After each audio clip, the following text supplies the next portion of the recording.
બીજમાં આગળ વાત કરીએ તો યુવા વિદ્યાર્થી નેતા યુવરાજસિંહ એ રાજ્યના શિક્ષણને લઈને આકરા પ્રહારો કર્યા છે। ટ્વીટ કરીને રાજ્ય શિક્ષણ વિભાગ ઉપર આકરા પ્રહારો કર્યા।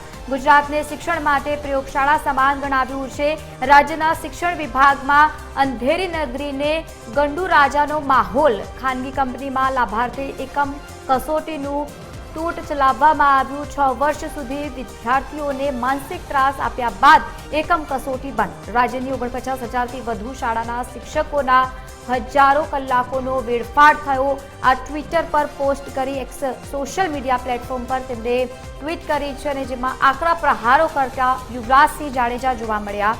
ખાનગી કંપનીના લાભાર્થે એકમ કસોટીનું તૂટ ચલાવવામાં આવ્યું। 6 વર્ષ સુધી વિદ્યાર્થીઓને માનસિક ત્રાસ આપ્યા બાદ એકમ કસોટી બંધ કરવામાં આવી। યુવા વિદ્યાર્થી નેતા યુવરાજસિંહ જાડેજાએ રાજ્યના શિક્ષણને લઈને આકરા પ્રહારો કર્યા। ટ્વીટ કરીને રાજ્ય શિક્ષણ વિભાગ ઉપર તેઓ દ્વારા આકરા પ્રહારો કરવામાં આવ્યા। ગુજરાતને શિક્ષણ માટે પ્રયોગશાળા સમાન ગણાવ્યું છે તેવું પણ તેમના તરફથી કહેવામાં આવ્યું। ટ્વીટ કરીને રાજ્યમાં શિક્ષણ વિભાગ ઉપર તેઓ દ્વારા આકરા પ્રહારો પણ કરવામાં આવ્યા છે। ગુજરાતને શિક્ષણ માટે પ્રયોગશાળા સમાન તેઓ દ્વારા ગણાવવામાં આવ્યું છે। તો બીજી તરફ 6 વર્ષ સુધી વિદ્યાર્થીઓને માનસિક ત્રાસ આપ્યા બાદ એકમ કસોટી બંધ। તો તેની સાથે જ રાજ્યના શિક્ષણ વિભાગમાં અંધેરી નગરીને ગંડુ રાજાનો માહોલ તેવું પણ તેમના તરફથી કહેવામાં આવ્યું છે।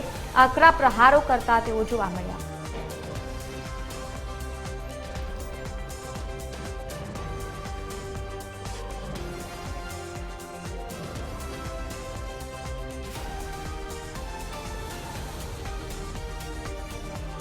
તો વિદ્યાર્થી નેતા યુવરાજસિંહ જાડેજાએ જે રીતે રાજ્યના શિક્ષણને લઈને અનેક પ્રહારો કર્યા। વારંવાર તેઓ શિક્ષણને લાગતી અલગ અલગ માહિતી લઈને સામે આવતા હોય છે અને સાથે જ શિક્ષણને લાગતી ખામીઓ પણ દર્શાવતા હોય છે, પરંતુ આ વખતે તેઓ દ્વારા ટ્વીટ કરીને આકરા પ્રહારો તેમના તરફથી કરવામાં આવ્યા છે। ટ્વીટ કરીને રાજ્ય શિક્ષણ વિભાગ ઉપર તો તેમના દ્વારા આકરા પ્રહારો પણ કરવામાં આવ્યા।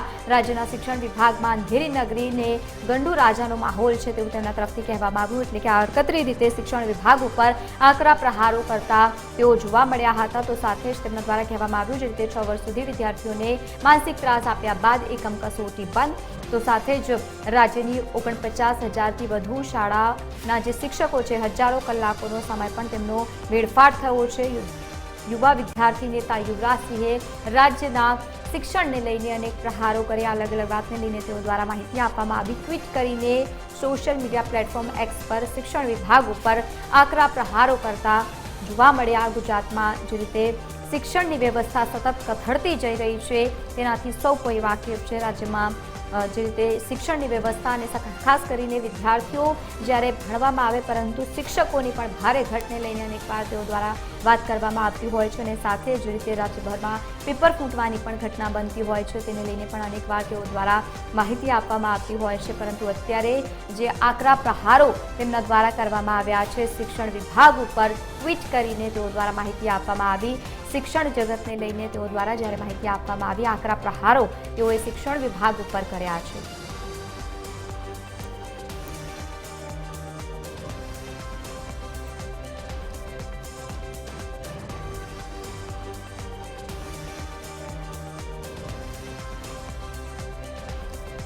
તો આજ મુદ્દે રાકેશ ઠાકર આપણી સાથે ફોન લાઈન પર જોડાયા છે જે પ્રચાર મંત્રી છે। સ્વાગત છે આપનું ટીવી 13 ગુજરાતીમાં।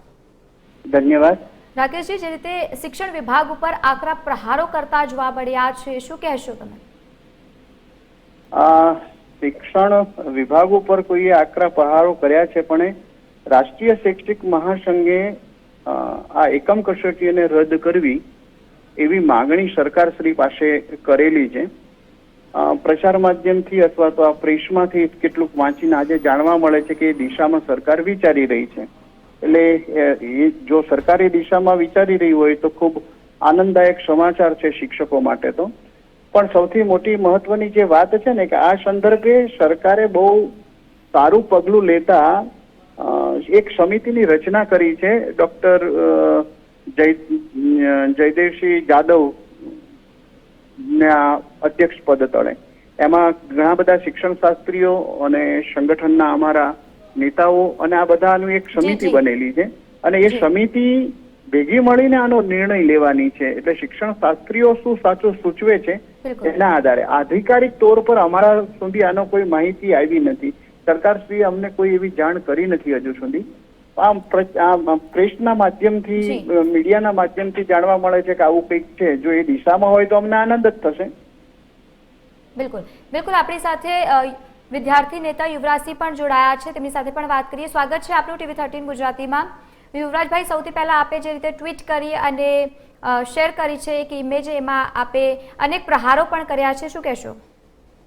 ખાસ કરીને મેં છેલ્લા ઘણા સમયથી જોઈએ તો ગુજરાતની જે શિક્ષણ વ્યવસ્થા છે ને એ પ્રયોગશાળા બનતી જાય છે અને ગુજરાતની અંદર નત નવીન પ્રયોગો ગુજરાતની શિક્ષણ વ્યવસ્થા ઉપર કરવામાં આવે છે, જેને કારણે બાળકોનું ભવિષ્ય હોય કે પછી શિક્ષકો હોય કે પછી ગુજરાતની શિક્ષણ વ્યવસ્થા હોય, એ ત્રણ વસ્તુ જે છે ને આમાં ટલ્લે ચડી રહી છે, ખોરંબે ચડી રહી છે. અને અત્યારે પણ એવો એક પ્રોજેક્ટ હતો, આજથી 6 વર્ષ પહેલા શરૂ કરવામાં આવેલો પ્રોજેક્ટ, જેને આપણે એકમ કસોટી કહીએ, એમાં દર અઠવાડિયે કે પાખવાડી જે કહી શકાય કે એકમ કસોટી લેવામાં આવતી હતી. હવે બેન, આ કસોટી લેવામાં આવે એનો કોઈ વાંધો, આનું કોઈ મૂલ્યાંકન જે છે ને પછી ફાઇનલ જે એક્ઝામ હોય એ ફાઇનલ એક્ઝામમાં પણ ક્યાંય થતું નહોતું. અને આના 3 દિવસ જેટલો સમય તો શિક્ષકોનો બગડતો હતો. એક દિવસ પરીક્ષામાં જાય, બીજો દિવસ એનો પ્રશ્નપત્ર ચેક કરવા માટે, ત્રીજો દિવસ છે એ આખા અપલોડ, એટલે કે આ માર્ક જે અપલોડ કરવા માટે ખાનગી જે કંપનીઓ હતી, ખાનગી સંસ્થાની જે એજન્સીઓ અને કંપનીઓ એપ્લિકેશન જે હતી એ એમાં કરવાના, અને આ જેટલો સમય એમાં જતો રહેતો હતો. હવે બેન, શાળામાં શિક્ષક ભણાવે કે પછી બાળકોને ભણાવે કે પછી આ રીતે અપલોડ કરે, પછી આ પાસે 3 તો એને કારણે બાળકોની શિક્ષણ વ્યવસ્થા પણ બગડતી હતી. એટલે જે નિર્ણય લેવામાં આવે ને એ નિર્ણય આઉટડેટેડ રહેશે. અત્યારે અધિકૃત રીતે જોવા જઈએ તો અમને જે માહિતી મળી છે કે ભાઈ શિક્ષણ વિભાગનું જે વિદ્યા સમીક્ષા કેન્દ્ર છે ત્યાંથી આ પ્રકારનો પરિપત્ર અત્યારે બની રહ્યો છે, અને આ બાબતે છે એ હવે નેક્સ્ટ આપણું શિક્ષણ સત્ર નવું જે ચાલુ થશે, એટલે કે જૂન મહિનાથી, એ જૂન મહિનાથી પછી કોઈ જ પ્રકારની એકમ કસોટી લેવામાં નહીં આવે. બિલકુલ બિલકુલ. યુવરાજસિંહજી અને સાથે જ રાકેશજી, આપ બંને મારી સાથે જોડાયા તે બદલ આપનો ખૂબ ખૂબ આભાર. તો 6 વર્ષ સુધી વિદ્યાર્થીઓને માનસિક ત્રાસ આપ્યા બાદ એકમ કસોટી બંધને લઈને અનેક પ્રહારો કરતા જોવા મળ્યા યુવરાજસિંહ.